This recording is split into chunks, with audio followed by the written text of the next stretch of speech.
พร้อมยังโอ้ยเยี่ยมพร้อมยัง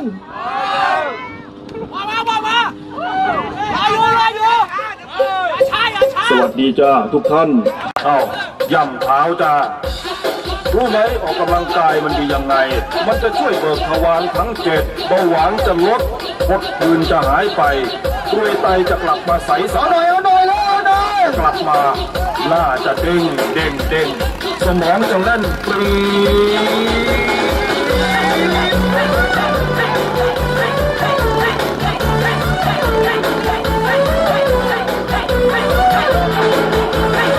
ท่าแรกท่าโบกแท็กซี่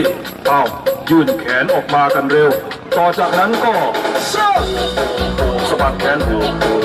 ซ้ายโบกขวาโบก